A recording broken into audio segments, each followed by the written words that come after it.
সিদ্ধান্ত উচ্চ বালিকা বিদ্যালয়ের হীরক জয়ন্তী উৎসবের সূচনা লগ্নে আজকের যে অনুষ্ঠান প্রায় এর প্রস্তুতি সারা বছর ধরে চলবে। আশা করছি 2026 সালের এরকম সময়েই হয়তো চূড়ান্ত একটা পরিণতি আমরা দেখতে পাব। আজ বিদ্যালয়ের প্রতিষ্ঠা দিবস। এটি একটি খুবই গুরুত্বপূর্ণ, মানে বিদ্যালয়ের জন্মদিন। এই প্রারম্ভিক অনুষ্ঠানের সভামঞ্চে উপস্থিত আছেন আজকের এই অনুষ্ঠানের মাননীয় সভাপতি মহাশয়, আছেন এই বিদ্যালয়ের প্রাক্তন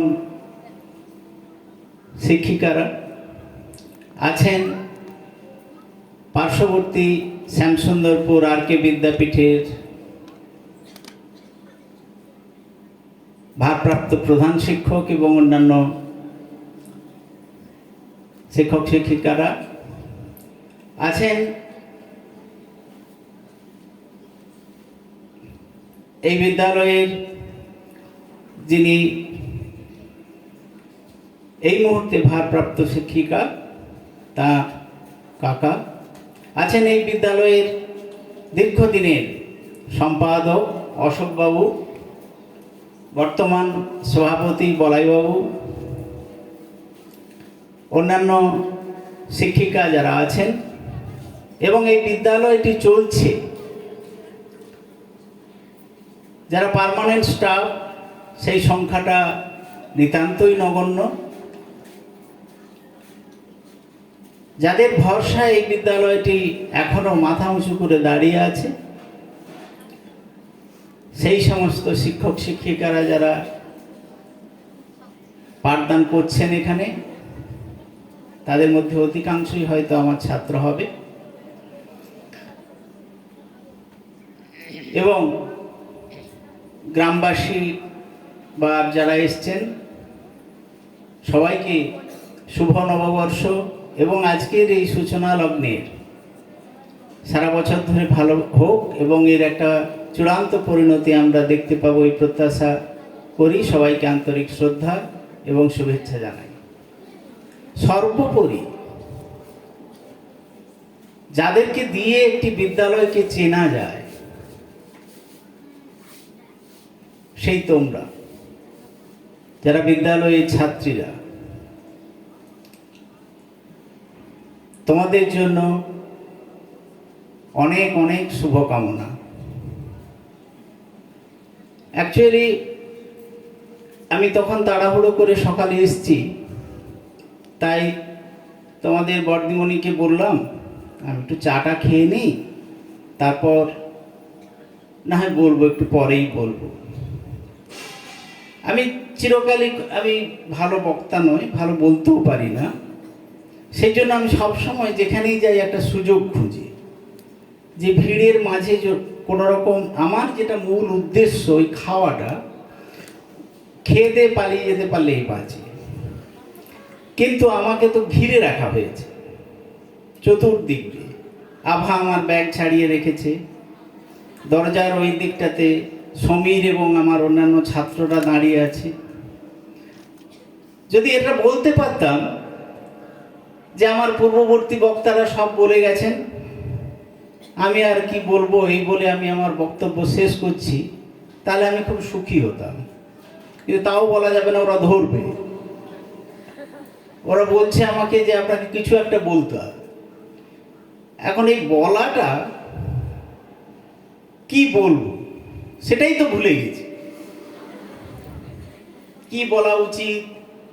তারপরে মনে হচ্ছে এত অনেক অনুষ্ঠানে অনেক জায়গায় কিন্তু হয়তো যেতে হয়, কিন্তু এত ধৈর্য সহকারে তোমরা বসে আছো সেইটা আমাকে কিন্তু প্রথম থেকেই বিস্মিত করছে। এতক্ষণ ধরে সেটা খাওয়া দাওয়া করেছে নিশ্চয়ই সবাই, না? আমার মাঝখানে একবার মনে হচ্ছিল সবাই বোধহয় ঘুমিয়ে পড়েছে, বসে বসে ঢুলছে। তারপরে শেষ দিকে দেখলাম মানে মাঝখানে হাততালির ইন্টেন্সিটিটা, জোরটা খুব কম, তাহলে ওরা বেশ ঘুমোচ্ছে। তাহলে তারপরে শেষ দিকে দেখি অনেক জোরে জোরে হাততালি, আমরা না জেগে উঠেছে। তাহলে সেটা হচ্ছে আমার ক্ষেত্রে সমস্যার। জেগে উঠেছে মানে ওরা আমার কথা শুনবে। বেশিরভাগ ঘুমিয়ে থাকলে কি বললাম না কি বললাম ঠিকই আছে, কিন্তু বেশিরভাগ জেগে থাকলে ওইটা মুশকিল। এই যেমন আমি কতগুলো জিনিসের অর্থ বুঝতেই পারি না। ধরো জিজ্ঞেস করলো তোমার বাবাকে যে আপনার মেয়ে কি লেখাপড়া করছে, কেউ বা জিজ্ঞেস করলো কি পড়াশোনা করছে। এই লেখাপড়া আর পড়াশোনার ব্যাপারটাই তো মাথায় ঢোকে না, আমার কখনোই ঢোকে না। আমি ভালো বক্তা নই, বলেছি আগে, কিন্তু তোমাদের সঙ্গে কিছু কথা আমি গল্প করতেই পারি, কিন্তু সাহায্য করতে হবে আমাকে। করা যাবে না? গুড। এখন আমার প্রথম থেকেই না কতগুলো, আমিও একসময় ছাত্র ছিলাম, আবার পরবর্তীকালে শিক্ষকতা করেছি, কিন্তু স্কুলের অনেক সম্পদ, অভিভাবকরা আছেন, শিক্ষক শিক্ষিকারা থাকেন, ঘর বাড়ি রয়েছে, অনেক কিছুই আছে। এর দুটো ডেভেলপমেন্ট হয়, একটা হচ্ছে ফিজিক্যাল ডেভেলপমেন্ট, ঘর বাড়িগুলো বড় হচ্ছে, দেখতে খুব সুন্দর লাগছে। আবার একাডেমিক ডেভেলপমেন্ট, ছেলেমেয়েরা খুব ভালো করে পড়াশোনা করছে, এটাও হয়। আমি চিরকালই এই পরেরটার পক্ষে। নিজে ভালো পড়াশোনায় ছিলাম না বলে আমার সবসময় কেউ ভালো পড়াশোনা করলে খুব ভালো লাগে। আমার এখনো পর্যন্ত কিছু জিনিস আমার মাথায় ঢোকেনি। কিরকম জানো? কোনো রকম করে পড়ে টড়ে গেছি, পরীক্ষা দিচ্ছি, পরীক্ষার হলে গিয়ে দেখি কিছু আর মনে নেই, কিছুই মনে নেই। মনে হচ্ছে এটা তো পড়লাম, এটা তো পড়লাম, এটা তো জানতাম, জানি। পুরো 3 ঘন্টা এই করতে করতেই আমার শেষ। বেরিয়ে সবে খাতা টাতা দিয়ে বাইরে বেরিয়েছি, হারিয়ে যা, এইটাই তো ছিল। তোমরা আমার থেকে নিশ্চয়ই খুব বুদ্ধিমতী। তোমাদের কার কার এরকম হয় একটু হাত তোলো শুনি। বাঁচলাম যে আমার মতো কেউ কেউ আছে অন্তত।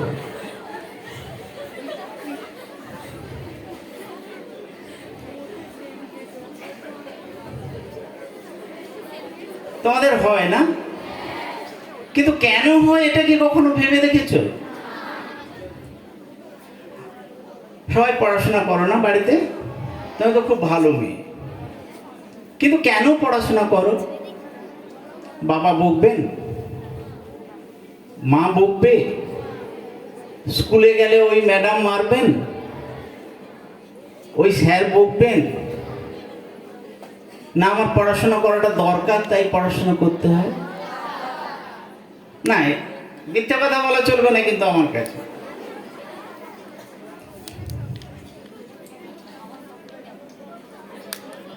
প্রথম থেকেই ভয় হয়ে আছে। আমি ভাবছিলাম আস্তে আস্তে টুকটুক টুকটুক পায়ে ঢুকবো এখানে। আমার তো মূল উদ্দেশ্য এই স্কুলের সঙ্গে মূল সম্পর্কটা খাওয়া দাওয়া। আমি পাশের স্কুলে যখন শিক্ষকতা করতাম তখন যাদের দেখছো আজকে ওই মঞ্চে ওই দিকটায় বসে আছেন, কিছু ভালো মন্দ হলেই আমার ডাক পড়তো, আমি টুকটুক করে এসে খেয়ে চলে যেতাম। সেই যে স্নেহ, ভালোবাসা, মায়া, মমতা, তাই যখন এই বিদ্যালয় থেকে আমার কাছে আমন্ত্রণটা যায়, আমি আর অস্বীকার করতে পারিনি। আমি এই বিদ্যালয়ে সেই অর্থে কেউই নয়। আবার কোনো একটা সময়ে এই বিদ্যালয়ে বিষয়ের দিদিমণি ছিলেন না, তা আমাকে ওরা বললেন যে সিদ্ধার্থ একটু পড়িয়ে দাও।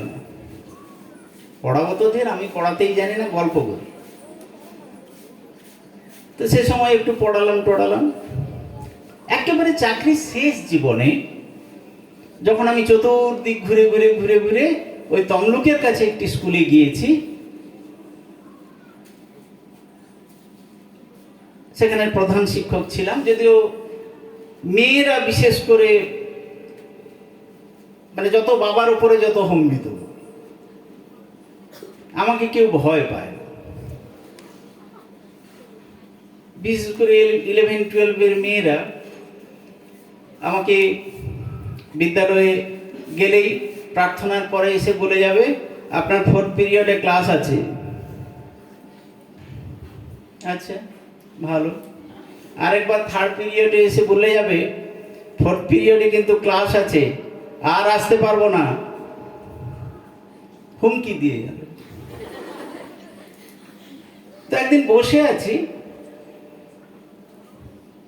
হঠাৎ একটি মেয়ে, হেলথের স্টাফ, দুজন এসছেন।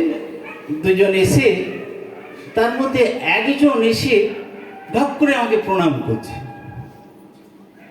আমি ভাবলাম কি, কেনই বা প্রণাম করছে। তারপর আমাকে বলছে, স্যার আপনি আমাকে চিনতে পারেননি? আমি বললাম, তুমি কে? না স্যার, আমি ভেমোয়া গার্লসের ছাত্রী ছিলাম, আপনি আমাদের জীবন বিজ্ঞান পড়িয়েছিলেন। ভেবে দেখো মনটা যে কি আনন্দে এবং তৃপ্তিতে ভরে গেল, ভাবতে পারবে না।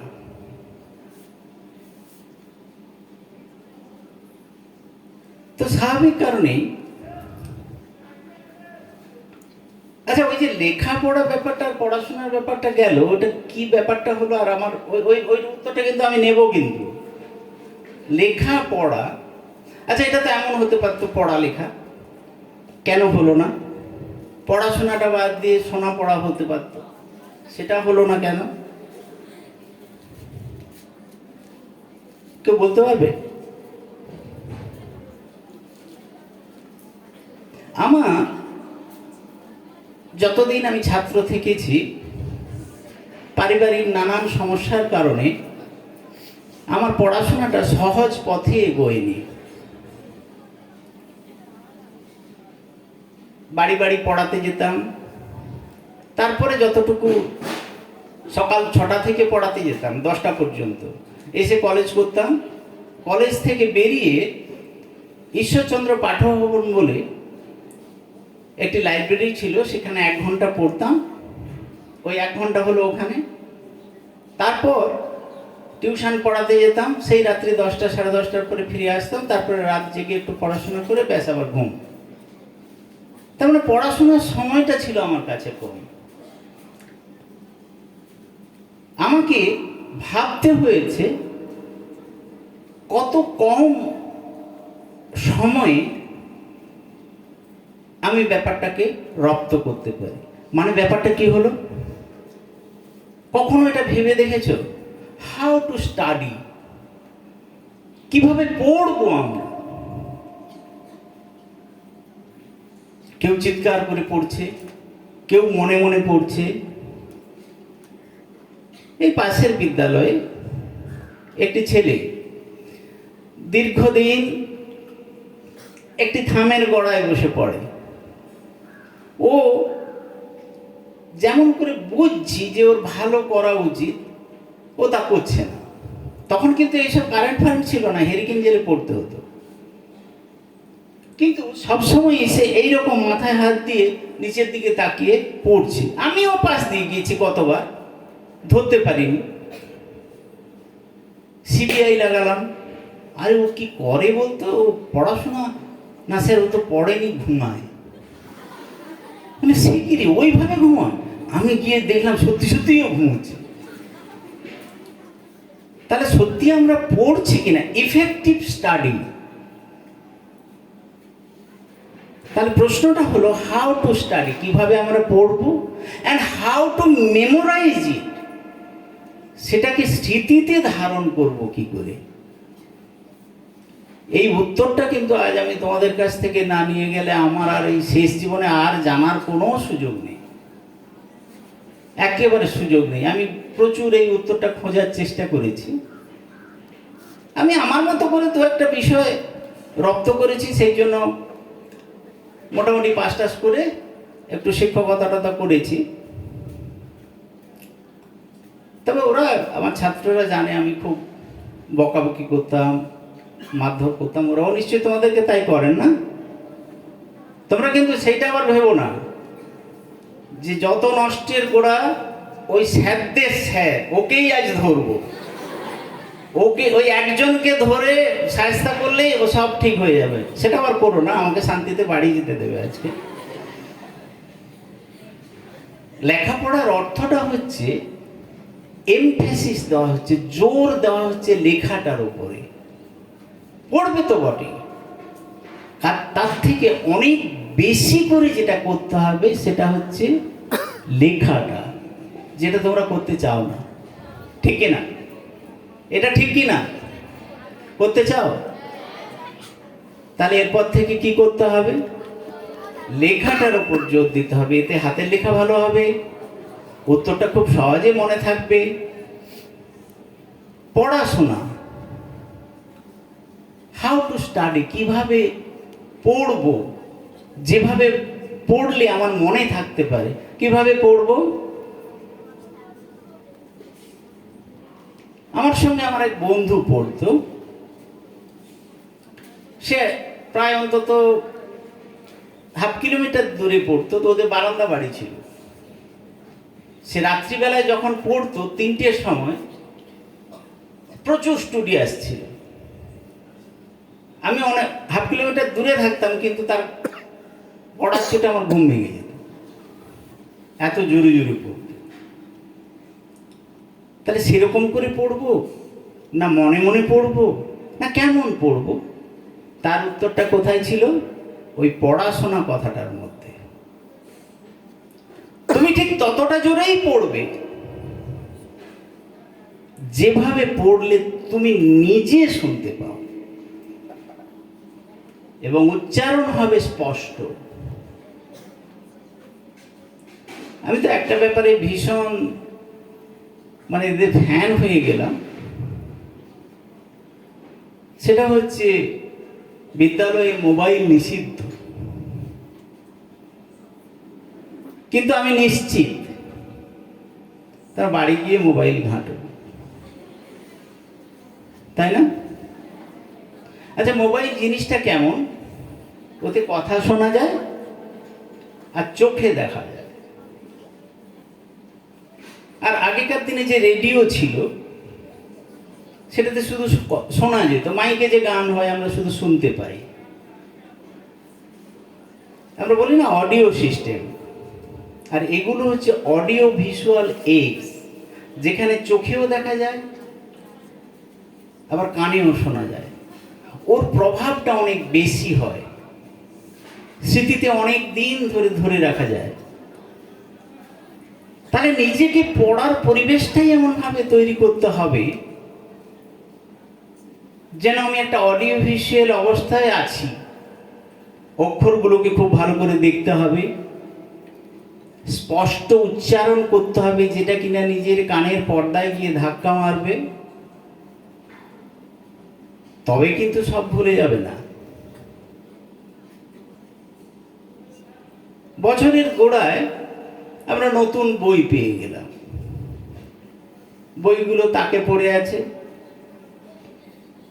এই 2 তারিখ থেকে স্কুল, 2 তারিখ তো আর স্কুল হলো না, বেশ ভালোই একটু এখানে এসে আনন্দ করলাম, একটু খাওয়া দাওয়া হলো, একটু ঝুঁকিও নিলাম, না ঝুঁকি নি না, আচ্ছা এটা গেল। কবে এবারে সরস্বতী পুজো আসছে, বই কিন্তু তোলা আছে, এখন আর পড়াশোনা করব না, স্কুলে পড়ানো শুরু তারপরে করব, এটা কি ঠিক? তাহলে কি করব, কি করবটা কি? কালিদাস, মহাকবি কালিদাস কোথাকার যেন কবি ছিলেন? হ্যাঁ, সেই রাজাটার নাম কি ছিল? বিক্রমাদিত্য। নবরত্নের সভা আছে না, তার এক রত্ন উনি। তো পাশের একজন পণ্ডিত ওকে চ্যালেঞ্জ করেছেন, হ্যাঁ ও কি জানে, সংস্কৃতের কিছু জানে, আমি ওর থেকে ভালো সংস্কৃত জানি। রাজা বললেন, তো কালিদাস কি বলছে দেখো না কেন, ও তো পণ্ডিত মানুষ, ধীরে সুস্থে কথা বলেন। তো একদিন রাজা বললেন, তো পরীক্ষা নেওয়া হবে, কে বড় পণ্ডিত। তো বলে আগের দিন বৃষ্টি হয়ে গেছে, গাছের ডালপালা ভেঙে পড়েছে, মহারাজ তার লোক লস্কর সৈন্য সামন্ত নিয়ে যাচ্ছেন, সামনে কালিদাস এবং ওই পণ্ডিত মশাই, সামনে একটা শুকনো কাঠ, গাছের ডাল ভেঙে পড়ে আছে। তখন ওই পণ্ডিত মশাই বলছেন, শুষ্কং কাষ্ঠতি তিষ্ঠতি অগ্রে। কালিদাস বলছেন, না না না, নীরস তরুবর পুরত ভাগে। কে কে মন দিয়ে শুনেছে কিন্তু এটা আমি জানতে চাইবো, এই জন্যই বললাম গল্পটা। কে বলতে পারবে ওই পণ্ডিত মশাই কি বলেছিলেন আর কালিদাস তার উত্তর কি বলেছিলেন? কে বলতে পারবে? আমি শুধু বকে মরবো আর ঘুমোইনি ঘুমোইনি বলে চিৎকার করব, কিন্তু কিছুই শুনিনি, তা বললে তো হবে না। একজনকে অন্তত দাঁড়িয়ে বলতে হবে যে আমি পুরোটা শুনেছি, না হলে আমাকে সেই কথাটা মনে করতে হবে। একজন গুরুজি সভায় গান গাইছেন, গান গাইতে গাইতে প্রচুর হাততালি, গুরুজি ভাবছেন দারুণ গান গাইছি, তাহলে বলে চোখ বন্ধ করে গান গেয়ে যাচ্ছেন। যখন গান শেষ হলো দেখা গেল একজন মাত্র বসে আছে। গুরুজি ভাবলেন এ কি হলো, এতজন তো ছিল, আচ্ছা যাক তা যাক, একজন তো অন্তত আমার কথাটা বুঝতে পেরেছে, ভালো ভালো ভালো। তখন তাকে জিজ্ঞেস করছে, কি হে তুমি আমার গান খুব মন দিয়ে শুনলে তাই না? বলছেন না না, আপনি যে জাজিমটায় বসে আছেন ওইটা নেব বলে বসে আছি আমি। সেরকম দুরবস্থাটা করো না, অন্তত অ্যাটলিস্ট আমার করো না। কেউ বলতে পারবে আমি কি বলেছিলাম? হ্যাঁ, খুব শক্ত সংস্কৃত না, কিন্তু তাহলে পড়বো কিভাবে সেটা তো একটা হলো। কিন্তু এরকম করে পড়েও না, খুব শক্ত জিনিস কিছু থাকে মনে থাকে না। আচ্ছা এমন হয় কোথায় কলমটা রেখে দিয়েছি, কিংবা দেখবে মাকে বা বাড়ির লোকজনদেরকে দেখবে বলছে চাবিটা যে কোথায় রেখেছি না আলমারি, খুঁজেই পাচ্ছি না। হয় এরকম, হয় হয় না? বইটা যে কোথায় রাখলাম খুঁজে পাচ্ছি না, কেন হয়? এর সমাধান কি? তাহলে যখন একটা সমাধান বলে দিই, যখন কোনো জিনিস এরকম হারিয়ে যাচ্ছে মনে পড়ছে না, কোনো জিনিস যখন রাখবে না বলে রাখবে, এই কলমটা আমি এই টেবিলের ওপর রাখলাম, তাহলে কিন্তু ভুলবে না, যেন নিজে শুনতে পাও। এই খাতাটা আমি আলমারির এই 2 নম্বর তাকটাতে রাখলাম, তাহলে আর ভুলবে না। পরীক্ষার হলে মনে পড়ছে না, পরীক্ষার হল থেকে বেরিয়ে মনে পড়ছে। কেন? আচ্ছা, যারা মাধ্যমিক দেবে এরকম কতজন আছে এই মুহূর্তে এখানে? হাত তোলো দেখি। বাহ। আর যারা উচ্চ মাধ্যমিক দেবে তারা কতজন আছে? কয়েকজন আছে। এটা জীবন, মাধ্যমিক যারা দেবে এটা তাদের জীবনের সবচেয়ে বড় প্রথম বড় পরীক্ষা। এরকম পাবলিক এক্সামিনেশন তারা দেয়নি। যারা উচ্চ মাধ্যমিক দেবে, উচ্চ মাধ্যমিক পরীক্ষাটা অ্যাকচুয়ালি কি? এটাই হচ্ছে গেটওয়ে অফ হায়ার এডুকেশন। ভবিষ্যতে তুমি কি হবে এটা কিন্তু এখানেই নির্ধারিত হবে। এই যদি পরীক্ষার ধরন হয়, আমার জীবনে প্রথম বড় পরীক্ষা দিতে যাচ্ছি, এতদিন পর্যন্ত যা পরীক্ষা দিয়েছি, যারাই পড়িয়েছেন তারাই প্রশ্ন করেছেন, যেখানে পড়েছি সেইখানের একটা ঘরে বসে পরীক্ষা দিয়েছি, যারাই পড়িয়েছেন তারাই এখানে গার্ড দিচ্ছেন, পুরো এনভায়রনমেন্টটা কিন্তু একই। কিন্তু এই প্রথম নতুন একটা অভিজ্ঞতা সঞ্চয় হবে। পড়িয়েছেন একদল মানুষ, যে জায়গায় বসে পড়েছো সেখানে পরীক্ষা হবে না, অন্য একটা স্কুলে গিয়ে পরীক্ষা দিতে হবে যেটা তোমার পরিচিত নয়। যারা পড়িয়েছেন তারা সেখানে ইনভিজিলেশন দিচ্ছেন না। যেরকম কাগজে প্র্যাকটিস করেছি লিখে লিখে, সেখানের খাতাটা সম্পূর্ণ আলাদা। প্রথমে রেজিস্ট্রেশন নম্বর লিখো রে, নাম লিখো রে, রোল নাম্বার লিখো রে। এটা আবার না লিখলে কিন্তু মহা বিপদ, তোমাকে আইডেন্টিফাই করা যাবে না এটা কার খাতা। এবং ওখানে যে উপস্থিত হয়েছে সেটা একটা উপস্থিতির হাজিরার খাতায় আবার তোমাকে সই করতে হবে। এটা মনে করে এটা তোমার দায়িত্ব, যিনি সই করাচ্ছেন ওটা তার দায়িত্ব নয়। প্লাস এই যে সারা বছর ধরে মাস্টারমশাইরা ম্যাডামরা পড়িয়েছেন, তুমি এত কষ্ট করেছো, বাবা মা এত বকিছেন, তুমি সুযোগ পাবে কিন্তু মাত্র 3 ঘন্টা। তাহলে এই 3 ঘন্টাটাকে কিভাবে বেস্ট ইউটিলাইজ করা যায় সেটা কি কখনো ভেবে দেখেছো? এই যেমন একটু আগে বললাম, এই কাজগুলো করতে হবে প্রথম বসে, উত্তরগুলো একটার সঙ্গে আরেকটা ফাঁকা ফাঁকা করে থাকতে হবে, সাইডে মার্জিনটা সাফিসিয়েন্ট রাখতে হবে যাতে যিনি পরীক্ষক খাতায় নম্বরটা দেবেন সেটা যেন তোমার লেখার উপরে না পড়ে যায়।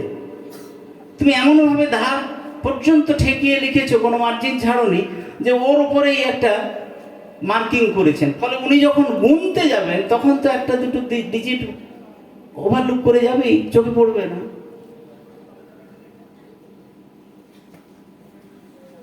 একটা তো সঠিক পরিকল্পনা কিছু থাকবে। আমি যে পরীক্ষা দিতে যাচ্ছি কিছুই নেই, চললাম একটু ওখানে যাই, যা হয় হবে, না এরকমটা ঠিক না। চোর তোমার সবকিছু চুরি করে নেবে, ছিনতাইবাজ তোমার সবকিছু সোনা দানা গয়নাগাটি সব চিন্তাই করে নেবে। জীবনে ওই একটি জিনিস কেউ নিতে পারে না, সেটা হচ্ছে তোমার ডিগ্রি। তার কারণ ওটা তোমার নিজের অর্জিত। ওরা পড়িয়েছেন ঠিক কথা, কিন্তু পড়তে হয়েছে তোমাকে, মনে রাখতে হয়েছে তোমাকে, এবং সেটা ওই 3 ঘন্টা সময়ের মধ্যে মনে করে সঠিক উত্তরটাও লিখতে হয়েছে তোমাকে।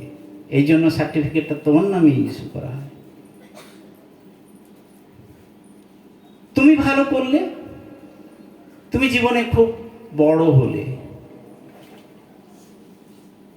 তুমি কি আমাকে খাওয়াবে বুড়ো বয়সে? না। কিন্তু যেটা দিতে পারবে আমাকে বা এই বিদ্যালয়কে, সেটা ভারী মারাত্মক। একটা তৃপ্তি, একটা সম্মান। তার কারণ এটা যদি এমন হতো, আমার কাজের মূল্যায়নটা কিন্তু তোমাকে দিয়ে হচ্ছে। মুশকিলটা হচ্ছে, আমাদের শিক্ষকদের মুশকিলটা হচ্ছে এই জায়গায়। তুমি যদি ভালো করো, তোমার বাবা মা, তোমার আত্মীয় স্বজন আমাদের শ্রদ্ধার চোখে দেখছেন। আবার তুমি যদি খারাপ করো, এর উল্টো ঘটনাটাও আছে।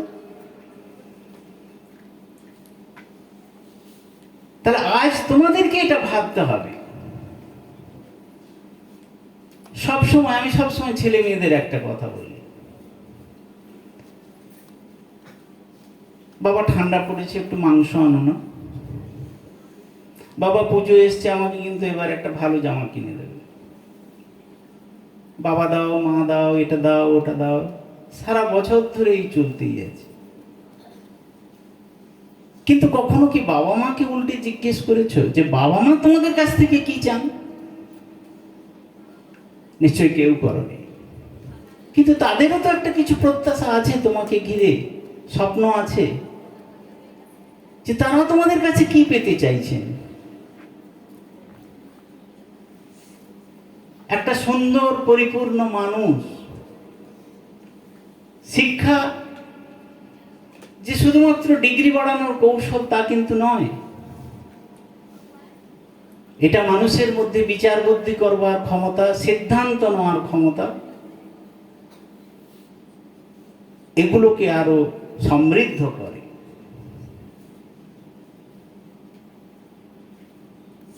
সৎ হতে সাহায্য করে, নিষ্ঠাবান হতে সাহায্য করে, ভালো এবং খারাপের পার্থক্য বুঝতে সাহায্য করে। ওই যে এআই স্যার একটা পড়ে শোনালেন, বঙ্গানুবাদ করে শুনিয়েছেন। শুনেছ? পড়াটা এত সুন্দরভাবে পড়েছেন যে মনে হবে যেন কবিতা পড়ছেন। ওইটুকুই বুঝতে পেরেছো, কিন্তু ওর ভেতরের কথাগুলো কি উপলব্ধি করবার চেষ্টা করেছো? একজন শিক্ষকের কাছে একজন পিতা, তিনি কিভাবে তার ছেলেকে দেখতে চাইছেন।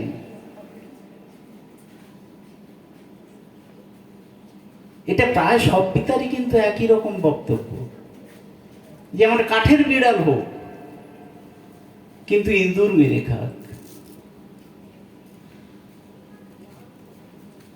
ছেলে মেয়ে ভালো পড়াশোনা করতে পারেনি, তা হোক, কিন্তু ছেলে সৎ, নম্র, ভদ্র, এটা বাবা মাকে অনেক শান্তি দেয়।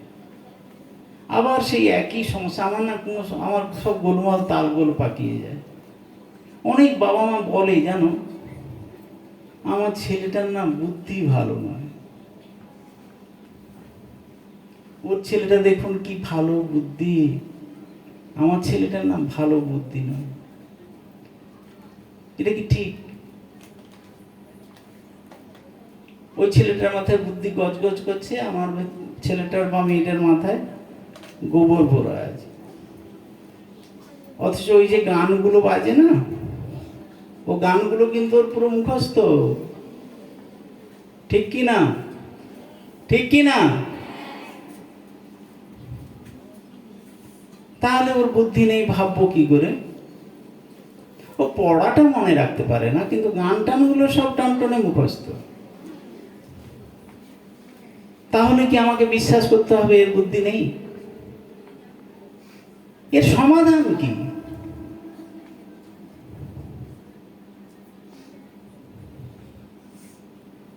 বিশেষ করে যারা মাধ্যমিক এবং উচ্চ মাধ্যমিক দেবে, আজকের একটি মূল্যবান, আমি একটা সিম্পল থিওরি বলে দিই। সিম্পল থিওরি, এটা আমার জীবনের থিওরি, এটা আমি বিশ্বাস করি এবং আজও খুব দৃঢ়তার সঙ্গে এটাই বিশ্বাস করি। এই থিওরি যদি কেউ মেনে চলে, তাহলে সে জীবনে কিন্তু তার সফলতা আসতেই হবে।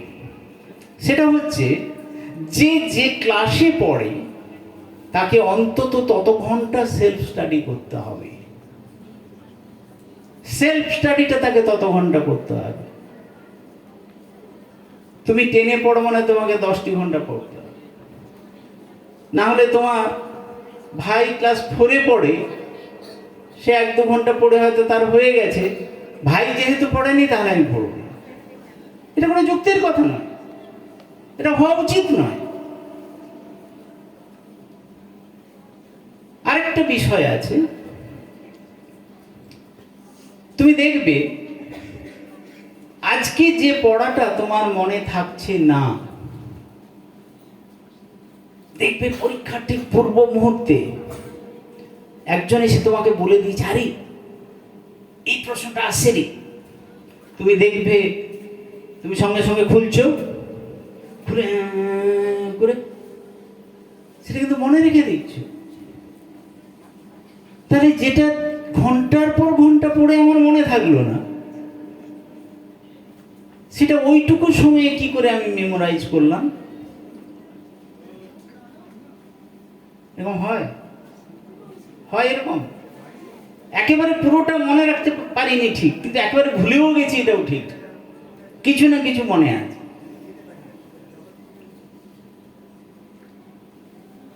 বিদ্যালয়, আমি কিন্তু এই প্রশ্নগুলোর উত্তর নেব, আমার বক্তব্য অনেক বড় হয়ে যাচ্ছে। আর বক্তব্য নয়, অ্যাকচুয়ালি গল্প। আমার এই সমাধানগুলো কোথাও পাইনি বলে ভাবলাম এত ভালো ভালো মেয়ে একটু জেনেই যাই। শেষ বয়সে আর বা কোথায় জানবো, কেই বা জানাবে।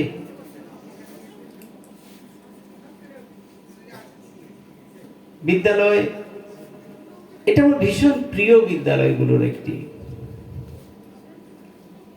যাদের কাছে কিন্তু বিদ্যালয়ে ফিজিক্যাল ডেভেলপমেন্ট হবে, কলেবরে বাড়বে, এটা ঠিক আছে, কিন্তু মূল ফোকাসটা শিক্ষা প্রতিষ্ঠান, সেখানে শিক্ষাটাই প্রায়োরিটি পাওয়া উচিত, অগ্রাধিকার সেটাই হওয়া উচিত। এটা অনেক আগে থেকে এই বিদ্যালয়ে চলে আসছে।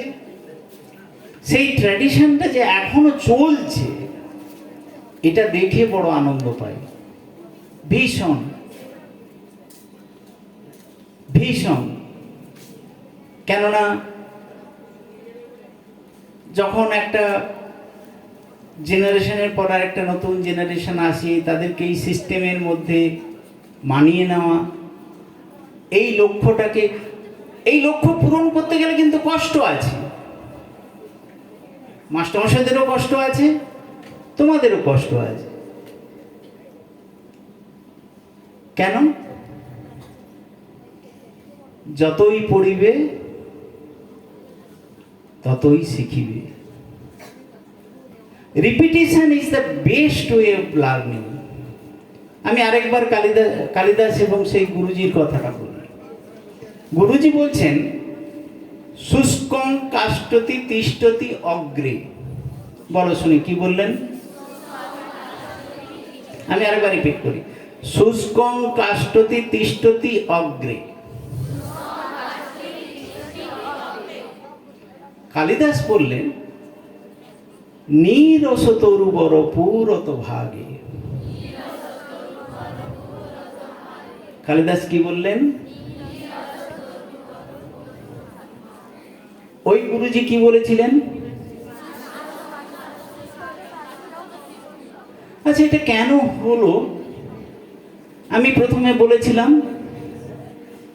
সেবারে যখন উত্তর চাইলাম একজনও বলতে পারেনি। এবারে কি করে এতজন উত্তর দিচ্ছে? কি মনে হয় এটা কেন হলো? সেবারটা শুধু শুনেছিলাম,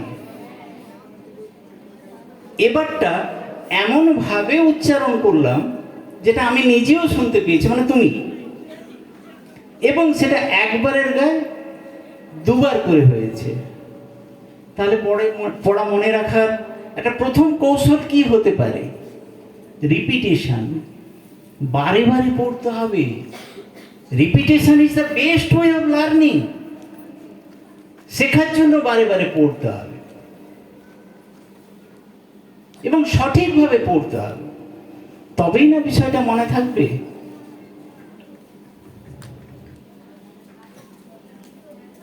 তাহলে এখন থেকে সেভাবেই চেষ্টা করতে হবে। এবং সেটাকে স্মৃতিতে ধরে রাখতে হবে। বছরের গোড়ায় যখন বইগুলো পেলাম, বাংলা বইতে তো গল্প টল্পগুলো আছে, ওগুলো তো পড়ে নিতেই পারি। অঙ্ক, কিছু অঙ্ক একবারে কোনো অঙ্ক পারবো না তা তো নয়, দেখি তো বইটা খুলে উল্টে পাল্টে। যদি তুমি টার্গেট করো যে প্রথম 3 মাসের মধ্যে আমি ওগুলোকে একবার পড়ে ফেলবো, আমার বোঝার দরকার নেই। যখন কোনো কঠিন চ্যাপ্টার পড়তে যাব,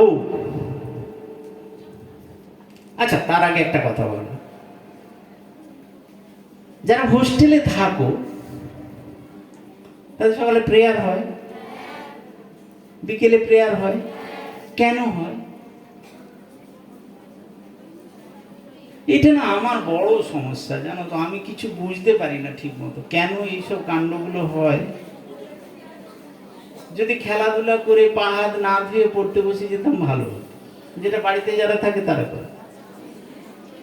হোস্টেলে ম্যাডাম আছেন, এই স্যাররা আছেন, বকবে, পা ধোয়াবে, এইখানে দাঁড় করাবে 11-12 মেয়েদের, বাকিদের ওইখানে দাঁড় করিয়ে প্রেয়ার হবে, তারপরে পড়তে হবে। কেন? প্রেয়ার মানে কি? প্রার্থনা। কার কাছে? কি প্রার্থনা? যেন আজকে তাড়াতাড়ি ঘুমিয়ে পড়তে পারি। তাহলে কিসের প্রার্থনা? মনটাকে তুমি কিন্তু প্রার্থনাটা যখনই করানো হচ্ছে তখনই কিন্তু তুমি মানসিকভাবে প্রস্তুতি নিচ্ছ যে এরপর আমাকে গিয়ে পড়তে হবে। এই প্রস্তুতিটা, এই যে মানসিক অবস্থাটা, তুমি এতক্ষণ খেলছিলে কিন্তু কিংবা বন্ধুর সঙ্গে গল্প করছিলে, এইবার যে সেই স্টেপটাকে পাল্টে আমাকে পড়াশোনার দিকে ঢুকতে হবে, সেইটার প্রস্তুতিটা কিন্তু এই প্রার্থনা। ভগবান এসে তোমার উত্তর লিখে দিয়ে যাবেন না, ভগবান এসে তোমাকে পড়িয়ে দেবেন না, কিন্তু এটা পরিবেশটা তৈরি করার। এরপরে যখন কোনো একটা কঠিন চ্যাপ্টার অনেকবার ধরে পড়ছি কিন্তু মনে থাকছে না, তখন বলে বলে পড়বে, আজ সন্ধ্যাবেলায় ওইটা আমাকে পড়তে হবে, ওই চ্যাপ্টারটার নাম বললে এইটা আমি পড়বো।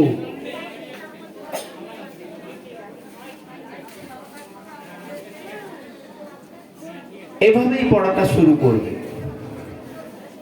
ধরো আমি ভালো জানি না, কিন্তু এরকম করে আমার মাঝে মাঝে উপকার হয়েছে। কোনো একটা ধরো অঙ্কের সূত্র কিংবা কেমিস্ট্রির ইকুয়েশন একটা কিছুতেই মেমোরাইজ করতে পারছি না, লিখছি 4 বার 5 বার 6 বার করে লিখছি, আবার হয়তো একটু কোথাও ঘুরে এলাম, ফুস, মনে নেই, ভুল করছি। এক্ষেত্রে একটা অন্য টেকনিক ইউজ করতে পারো। রিমেম্বার দ্য সায়েন্স, বিজ্ঞানটাকে বোঝার চেষ্টা করো। একটা জিনিস যখন আমরা স্মৃতি থেকে লেখার চেষ্টা করছি, স্মৃতি থেকে বেরোলো, চোখ দেখছে আমি ঠিক লিখছি কিনা, হাতকে অর্ডার দিল, আঙুলগুলো পেনটা ধরলো, সামনে কাগজ রয়েছে, তার উপর আমি ঠিক ঠিক বেঁকে বেঁকে লিখছি কিনা, এই এতগুলো কোঅর্ডিনেশন হয়ে আছে।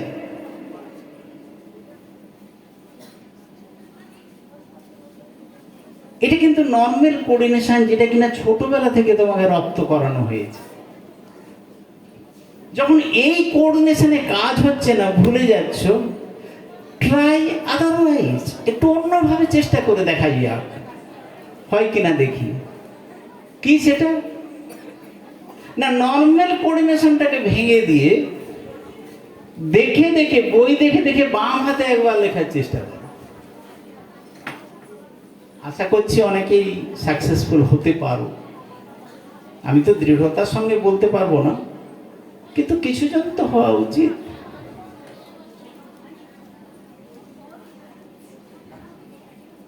আমি আর বিশেষ কিছু বলবো না, এতক্ষণ ভয়ে ভয়ে কাটাচ্ছি, বেরোতে পারবো তো? সত্যি সত্যি তো ওরা ঘিরে ফেলবে না আবার আমাকে? ঘিরবে না? না, আচ্ছা, তাহলে ঠিক আছে। তাহলে তোমরা সবাই ভালো থাকবে। আজকের যে লসটা গেল, তাহলে সেটা পূরণ হবে কিভাবে? আজকে তো সারাদিন পড়াশোনা হলো না, বিশেষ করে যারা মাধ্যমিক এবং উচ্চ মাধ্যমিক দেবে তাদের কাছে এক একটা মুহূর্ত মূল্যবান। দরকার হলে বাড়তি পড়তে হবে, অবশ্যই। জীবনটা তোমার, ডিগ্রিটা তোমার, এর জন্য কিন্তু তুমি কাউকে দোষ দিতে পারো না। ভাগ্যক্রমে একটি ভালো বিদ্যালয়ে পড়বার সুযোগ পেয়েছো, যেখানে কিনা পড়াশোনাটা ফার্স্ট প্রায়োরিটি। এআই স্যার আছেন, স্যার কিছু মনে করবেন না। একটা সময় ইনস্টিটিউশন ওরিয়েন্টেড পড়াশোনা ছিল, যেখানে প্রতিষ্ঠানেই পড়াশোনার দায়িত্ব নিত। আজকে কিন্তু সেগুলো প্রায় ভালনারেবল কন্ডিশনে চলে গেছে। এখন মেনলি গার্ডিয়ান বেসড এবং টিউশন বেসড এডুকেশন হয়ে গেছে। যে বাবা যত ভালো পরিষেবা দিতে পারবেন, যে বাবা যত ভালো টিউটরের ব্যবস্থা করতে পেরেছেন, তারাই হচ্ছে। প্রতিষ্ঠানের দিক থেকে সেরকম সক্রিয় উদ্যোগ বা ইমোশন এটা কিন্তু লক্ষ্য করা যায় না। কিন্তু এটা ব্যতিক্রমী একটি বিদ্যালয়, যেখানে এটা আজও চলছে। সেটা দেখে ভীষণ তৃপ্তি পাচ্ছে যে আমার একটি প্রিয় বিদ্যালয়, সেখানে আজও এই জিনিসটা ফার্স্ট প্রায়োরিটি হিসাবে চলছে। প্রধান শিক্ষক হওয়ার পরে তো পড়ানোর কোনো, এরা বলছেন ওই সব সার্টিফিকেট, অ্যাকচুয়ালি সার্টিফিকেটটা আমার কোনো কাজেই লাগছে না। আমাকে কাউন্সিলে, আমিও বায়োলজির পারমিশনের জন্য গিয়েছি, ওরা প্রায় সবাই আমাকে চিনতেন। তো অ্যাকচুয়ালি প্রেয়ারটা জমা দেবো তার আগে, তখন কাউন্সিলের সেক্রেটারি ছিলেন কল্যাণ ব্যানার্জি। তো আমার স্কুলে ওই যে প্র্যাকটিক্যাল খাতা টাতাগুলো, প্রজেক্ট রিপোর্টগুলো সব জমা থাকতো। আমার একটা রুম ব্লকড হয়ে আছে, আমি গিয়েছি। তো গিয়ে তখন বললাম যে স্যার আমার ওই খাতাগুলো কবে নেবেন? তো হচ্ছে আপনার কোন স্কুল মাস্টার সেই বললাম, বলতে তখন বলছেন যে আপনার খাতা তো নেবে না স্যার। বললাম কেন? না ওই যতবার ওই লরির ছেলেগুলো যায় ওরা বলে যে ওই মাস্টারমশাইয়ের খাতা পরে নিলে হবে, উনি আমাদেরকে কিছু বলেন না। তো এইসব দু একটা কথা হওয়ার পরে উনি জিজ্ঞেস করছেন, মাস্টারমশাই শুধু এইটা জিজ্ঞেস করার জন্য কি আপনি এত দূর এসছেন? বললেন না না স্যার, আমি এসছি আমার একটা সাবজেক্ট, মানে তিনি বলছেন যে আমাকে কি বলা যাবে? হ্যাঁ, আমি একটা সাবজেক্ট পারমিশনের জন্যই এসছি। তখন বললেন আচ্ছা ঠিক আছে দাঁড়ান, বলে উনি তখনকার ওএসডি ছিলেন তাপসবাবুকে ফোন করলেন। এই তাপস তুই কোথায় আছিস রে? তখন মহুয়া দাস প্রেসিডেন্ট ছিলেন। তো বলছেন আমি দিদির ঘরে আছি। তুই আয় তো, সেই স্কুলের হেডমাস্টার এসছেন, ওর পারমিশনটা দিয়ে দিবি। তো ওটা 1:30টার পরে যাচ্ছে বলে এসে উনি দিনের দিন আমাকে যখন সই করছেন আমাকে জিজ্ঞেস করছে, মাস্টারমশাই আপনার তো স্টাফ প্যাটার্ন দেখে আপনার বিষয়টা পড়াবে কি? তখন আমি বললাম কেন, আমি পড়াবো? তো সে কি, আপনি কি পড়াবেন? আপনি তো 5-6 গল্প নেবেন, হাতের লেখা নেবেন। আপনি অন্যান্য মাস্টারমশাই পড়াচ্ছেন কিনা এটাই দেখবেন।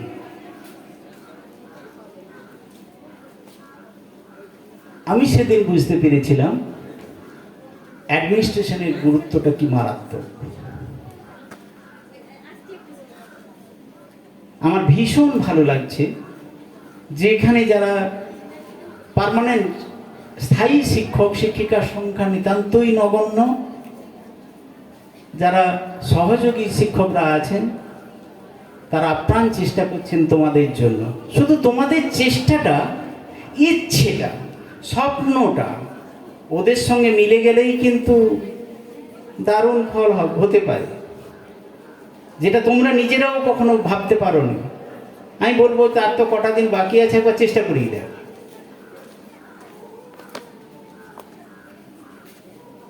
এদের মধ্যে বেশিরভাগই আমার ছাত্র, সেই জন্য একটা ভীষণ গর্ব নিয়েই বাড়ি ফিরবো আজকে। আর একটু প্রিয় বিদ্যালয় আমি বলেছি। তাহলে তোমাদের সবাই ভীষণ ভালো থাকবে, সারা বছরটা একটা নতুন উদ্যম নিয়ে কাটাবে।